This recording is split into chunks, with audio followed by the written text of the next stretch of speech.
Welcome back to another episode of Compounding Interest. It's your boy Joey, or Taish, Tai Chi, Quiche, Tai Chi, however you want to pronounce it. Back for our post week 2 episode. What we want to do is start by breaking down our Dragon Division competition throughout the entirety of the week, and we'll start with our standings. Three teams tied for first in the Frauds, Engineers, and Penny Pinchers, with the game records do break that tiebreaker, putting the Frauds and Engineers tied for first. We have the Frigs and the Drizzlers tied for fourth place. And then we have a three-way tie at the bottom between the Beaver Battalion, the Ewoks, and the Cheesers. Diving into some of the statistics so far, we want to highlight, I didn't get a chance to do this last week, our team of the week, or team of the series so far. Looking at Grimorbid in the top lane, Rin in the jungle, Metro Dragneel, I want to make sure I pronounce that right. In the mid lane, Dira at ADC and Silver Spade at support. Now, this does not give a season long MVP award yet. What I do want to say is to take the time and give my week 2 MVP so far to Silver Spade. The performances coming out of the support role so far have just been legendary, whether that from a statistical performance or just from picking up wins and losses on the Rift. So that is where we are at so far through 2 weeks. Some things we'll dive into the rest of the episode is into some of the statistical performances across the league. But for now, diving back into the penny pinchers, let's bring up. No leaks, no leaks, no leaks. We will look at the week 2 matchup between the penny pinchers and the Beaver Battalion, and we'll start with game 1. Some of the draft notes for here as I bring up draft as well. We were really excited to be able to get a first pick ADC. We were really looking at potentially the Way pick away here. Now, that was banned the entirety of the series, so didn't have to worry about it. One thing we were shocked about is despite being able to pick up that Jinx B1, we really thought the answer was going to be a Caitlyn on return. This was something we actually debated for quite some time between the Jinx or Caitlyn, and to not see that come to fruition made us pretty happy, in all honesty. We were able to get the Wukong on the bounce back, which being able to get a tier 1 jungler is fantastic. And I wanted to take some time to really talk about this Shen pick. This was something that, seeing the Kai'Sa locked on the R2 pick, we were really excited to be able to get something that can peel for the Shen. It can enable the aggression coming out of the jungle, but would actually give us a really good lane matchup, knowing how well Shen does into melee support specifically. So seeing that Kai'Sa was locked in, we knew what was coming, and we are 85% confident this Shen was going to support as soon as we locked it in. So super excited to see that one. Just some other draft notes. I think we rounded out our comp really well. We were lacking a little bit in AP damage, but when you don't see too much threatening tanks, don't get me wrong, Zach builds health, but you're going to be able to shred him very well. I think this draft played out very well. Some game notes from game 1. I think I want to give a ton of kudos to Clue, being able to run the map, be able to run that matchup in the bot lane once we were able to have our carry Shen performance, finalizing at 7-2 and 26, not a typical support stat line.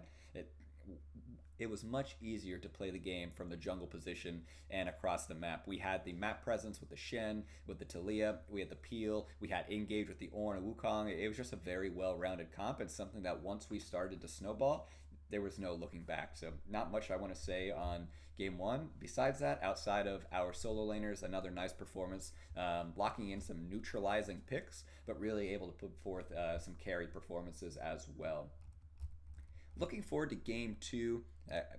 As much as I want to skip past every game 2 we play this season, I will slow down and talk about it. I mentioned the Kate as one of our scared first picks before. Knowing that we were blue side, we were able to lock that in as well. So Jinx is off the table. We were able to lock in Kate, and Wei was banned all 3. Those are the only real blindable picks we were even looking at this point.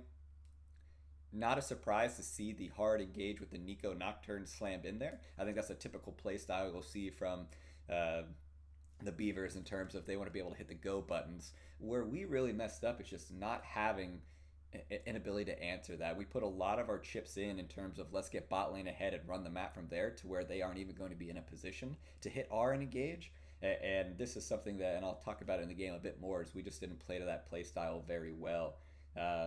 Across the board, I think the Yorick was something we saw coming, especially in the first 3 picks. We had called it out, talked about banning, and I think we actually hovered that ban before locking in the Fiora ban in round 2. we got the answer into it. It just didn't pan out very well. We had what we wanted across the board. It was something that a lot of this isn't necessarily from. We took a risky draft, and I don't regret it. And I think it more so comes into the game state, and this is something I want to take a lot of blame for in terms of when the game goes rough from the jungle position. You really have two options. It's either really play into the back pocket of those folks and get them back even to where they can actually play the game, or it's okay, let me do what I can to carry. And in this sense, that's what I took. Started counter jungling, and ultimately that just wasn't the right case. And the reason for that is from a Volibear. How the heck, even if I am ahead, am I going to be able to run this? Our comp doesn't necessarily empower the Volibear. So if that's not the case, I need to empower them. So game two, I definitely take on myself. We took a couple of risky coin flips in both the solo lanes and through the jungle early that didn't pan off well. So we know what we did wrong. This is back-to-back weeks where we saw losses on the Caitlyn and range support. It's something we got to do better at, and we'll make sure to work on that. And taking some time to look at the game three draft as well. I guess I should probably move my camera back into the middle. I apologize.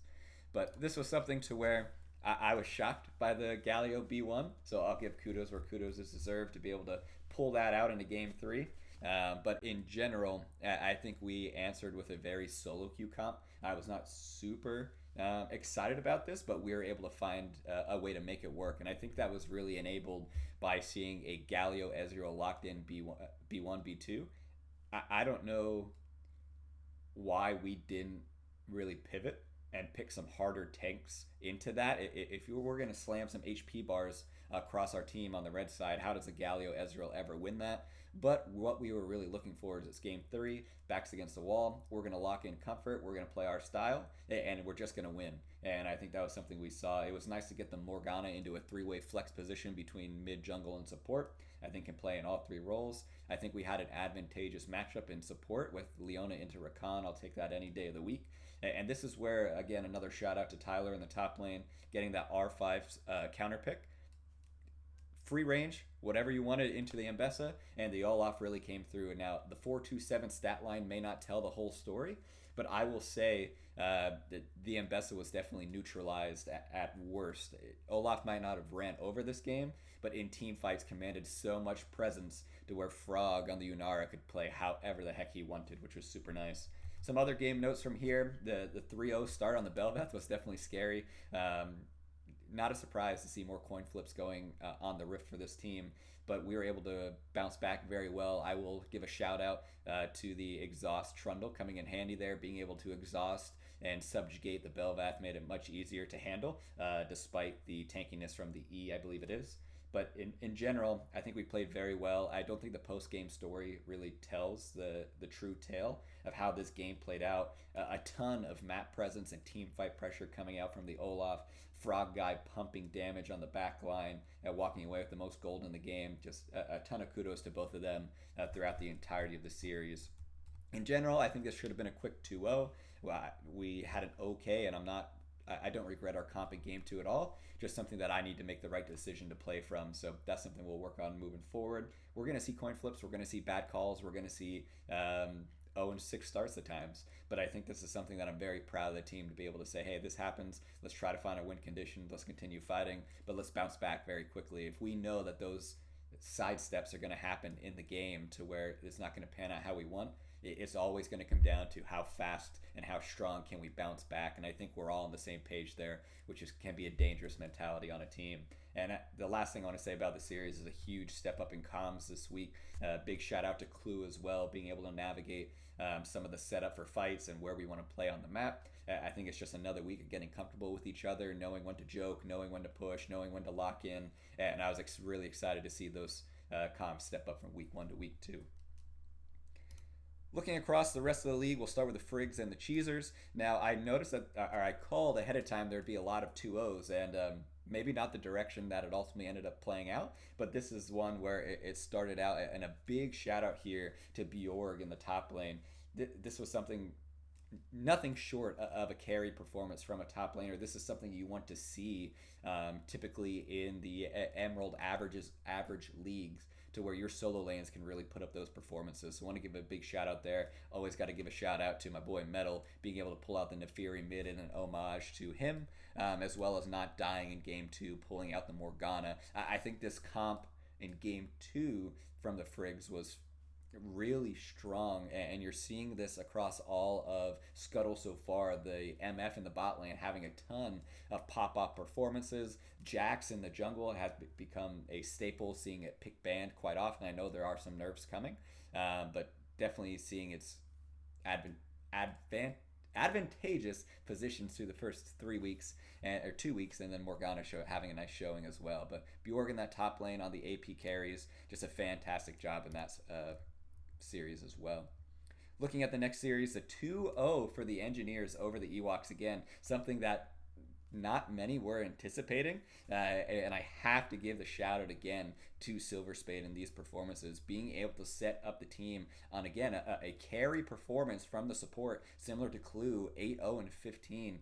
I said it week 1, I'll say it week 2. Do not let Silver Spade play Nico. We've seen what happens, but overall, this was something that we knew that the Engineers could be a team, and I believe they were initially ranked 7th for me, that could climb the rankings very quickly as soon as they started to build up some momentum. And this is something you're seeing. And on the other foot, I don't think anybody saw this fall coming from the Ewoks, and we'll get into it later when we're talking about the power rankings, but especially with a team with King of Spades, who you know you're going to get your 10-0, you're going to get your 0-10 performances, your coin flip-esque.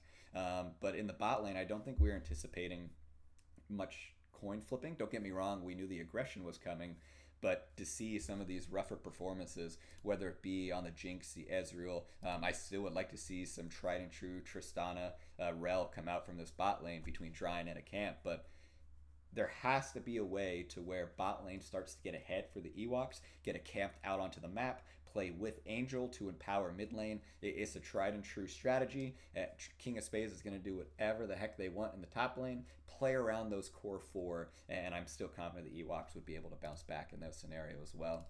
And then the final 2-0 of the week is the 2-0 win for the Frauds over the Drizzlers. I was super excited for this series, a wild outcome, but I don't think anyone anticipated to be that far stretch between these two teams on the Rift. But big shout out to Verja being able to put up these strong performances, and really across the board. Hence why you see Gormorbid and Rin being on the top, or 2 players on the top 5 for team of the series so far, team of the season.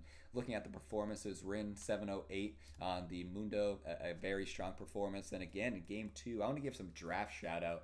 Might be boring, but being able to get Zodiac off of Talia, off of Swain, and off of Victor, it just seems like a recipe for success if you can keep him off those 3 carries. But very well done to the Frauds. The Blue Jays couldn't get it done, but you sure could. Maybe props to the Orioles on that one. Diving back into some of the stats, we'll look at the leaderboard across. So most kills, and I know there are some people missing. We're in the process of working to get those stats added back in. But Metro still number 1 spot for kills in 5 games, so very strong performance there. Looking at deaths, we do have it equals MA from the Beaver Battalion in 1st, T Wayne in 2nd, and King of Spades in 3rd. So seeing some discrepancies there. Looking at assists, don't know how. Somehow a jungler ends up in 1st place. Supports, time to pick it up. Now I know that would be different on a per game basis, which we'll get into in a bit. From a peak strand score position, Silver Spade again, blowing it away from the support position. I'll continue to glaze there. And then average strand score, not a surprise, continue to put up those spectacular performances, but a small quick shout out to Voodoo Mama Juju there, still in 4th place. I believe they finished in 1st at the end of last week, so nice to see there. Damage per minute, again, you don't typically see, or you do typically see some more ADCs in this pool to where you have solo laners dominating the top 5, so really big shout out to that pool in the Dragon division. And then CS per minute, there you do have Dira, so Dira's able to still get the gold income, get the farm. Now we're looking to see the damage to put up with it. Diving into more of a per game basis, what I wanted to take a look at is being able to break this down. Same thing with a vision score per minute. This is something that most supports don't get a shout out for, so I wanted to take the time to be able to do that. if my sortation wants to work. Apparently not. But quick shout out to 8 times in first place with a 3.22 vision score per minute. And then we do have Silver Spade as the only 2 players across the league at above 3 on that one. Damage taken per death. See, this is why they don't allow me to use Google Sheets, because it just does not work. Let's see. We'll figure it out for next episode. But in general, this was something that I really wanted to slow down, take a moment to look at, and really give the kudos to where they deserve. Give some final thoughts in terms of what the Dragon League has played out to so far during the first 2 weeks. There is so much volatility from team to team, week to week, and really happy with how this league has played out, being able to separate into the 2 divisions. In my rankings going forward, I'm not confident to say that any week is a guarantee at this point, especially after seeing what has happened to the Ewoks in their first 2 weeks. I think this is something that needs to give kudos to all the players. And I think the other piece of it is seeing less subs in week 2 to be able to give a true outlook on where each of these teams stands. You'll see these rankings stand a little bit more consistently from week to week. Now, what everyone's been waiting for, my rankings and the week 3 predictions. First place is the Penny Pinchers. I want to blame a blissful bias on this one, but truly in every single ranking going into week 1, going into week 2, the question was, can there be carry performances from the solo lanes? If that question is a yes, definitively this is going to be a strong team to beat, and we've seen it game after game, week after week, and it's not going anywhere. So we're going to hold that top spot for now. In second, I'm going to switch things up and go to the frauds. I think a fantastic draft. I think a fantastic performance, both with subs and without subs. So going to give credit where credit is due. Third place, I'm going to hold my Ewoks. This is something I alluded to earlier in the video. This is a team that when they get hot, when they get on the same page, when they play the map rather than sitting back and letting things come to them, how they were designed to play, they're going to be able to beat any team in the league. So going to continue to keep them high. That's what power rankings are for. In fourth place, I'll keep the Drizzlers very similarly. If we're able to get Zodiac and Dira into carry positions, we saw it in week 1, specifically on the Victor Jinx game, I believe it was, in game 3. Just phenomenal. So how do they go about setting that up to empower? Fifth is the Engineers, and I think this is where somebody thought, or most people would expect them to be higher. I'm going to take my time on this one. I think nobody can argue with results. Numbers speak for themselves. They are tied for first place right now in the league. I just want to be able to see that continue on. I will be A-okay to be late to the party on this one. They'll stay in 5th for me. The Frigs in 6th. Jumping up, this is something that, again, I got to give credit where credit is due based on results-based analysis. We'll move them to 6th and no higher. Have to do it. Cheesers in 7th. Show me some results. And then for the Beaver Battalion, they're going to hold the 8th spot as well moving forward. Into the week 3 predictions, I'm going to go with the Drizzlers 2-1 over the Frigs. I'm very excited for this matchup as well, but I think it's going to be confidently a Drizzlers win. Just might not be as far apart as we anticipated going into the season. Going to give a 2-1 win to the Frauds over the Cheesers. Now, this was one I debated going 2-0 for quite a while. I think the Frauds have that potential, but I don't see the Cheesers going down without swinging, and I would not be surprised to see a 2-1 outcome here. My third 2-1 outcome of the week is going to be the Penny Pinchers over the Engineers in my game of the week, one to watch with 2-2-0 teams going at it. I think this is going to be really fun. I think specifically that support matchup between Clue and Silver Spade is going to be something to really watch for. That who is going to be able to, 1, win the lane, but 2, make the most impact on the map. I think this is something to where each support has a little bit higher of a priority on one or the other. Silver Spade's going to be able to try to win the lane to be able to win the game, whereas Clue's going to see more impact on the map. The question is, does that actually come to fruition? And we'll see that there.